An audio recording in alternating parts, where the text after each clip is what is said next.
There are certain games you start off going into thinking that you are going to absolutely hate because of either reputation, style of game it is, or your buddy told you it was garbage and still wants you to review it. Very few of them I've ended up liking, or they turned out not as bad as people make them out to be. Britney's Dance Beat is one of those games I expected to be as bad as rhythm games like Rock Revolution or Dance Factory. While it's not as bad as some of the worst games I've ever played, this is still a bad game. Also, since my friend didn't pick which version, I'm going to review the GBA version because I've seen it land on a few people's lists of the top 100 worst games of all time. So enough stalling, let's dig up anything we can on this game's history. There's really nothing to this game's development. It was developed and published by THQ and released in March of 2002. There's really nothing else to the game outside of it being the first and only attempt at making a Britney Spears video game. If you want any more information, you're trying to get blood from a stone. There's really no story to Britney's Dance Beat. You go through a practice mode for each song, then play them for a concert. You can unlock different things like artwork, slider puzzles, and so on. And that's really about it. So let's jump into the actual game itself. The graphics are hit or miss. The GBA was said to be a portable SNES, and for a game to look this good, it's quite impressive. The 3D model of Britney Spears looks good, the stages look good enough, and in general, it looks like one of the better looking GBA games for its time. The problems arise when you factor in how the game flows. The animations look choppy, frames have been removed to help the frame rate. This makes Britney's movement look robotic, and their efforts to make it run smoother went in vain because it still randomly slows down. So from a screenshot standpoint, it looks pretty good, but overall, when you get the game moving and everything, it looks pretty mediocre. The audio for a 2002 GBA game is okay. Before anything, I will say this. I hate Britney Spears' music. Trashy pop that at times really feels like it's been copied and pasted from album to album. With that said, they did try to put her music into the game. The music has some lines sung by Britney Spears. The problem is that somehow, when you try to do a 16-bit version of these songs, it becomes more annoying than the original. I have no idea how that happens.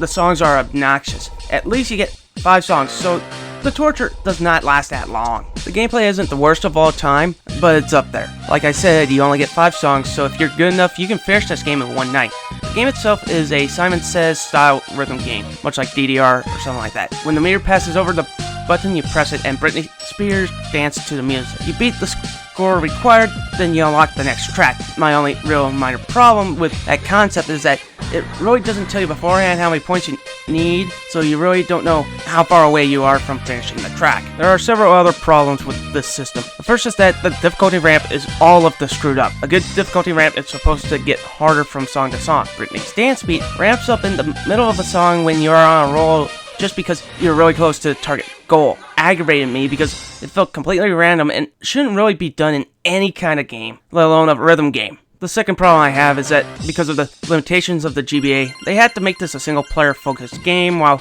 the console versions felt more like the guitar duels that would eventually be in Guitar Hero. I have never played the 2-player mode, and if they tried that mode that was in the console versions in the multiplayer version of the GBA version, I do not even want to think about how choppy it would run. This makes it like every other handheld port, a half-assed, pointless, mediocre version of what the console can bring. The last and biggest problem I have is that the timing to hit notes is all over the place. Notes that should be considered hits are misses because of 2 things. Those are how the game randomly slows down, and the fact that this game really needed to be play tested more. This turns what could have been a fundamentally good game into a game that only fans of Britney Spears will really enjoy.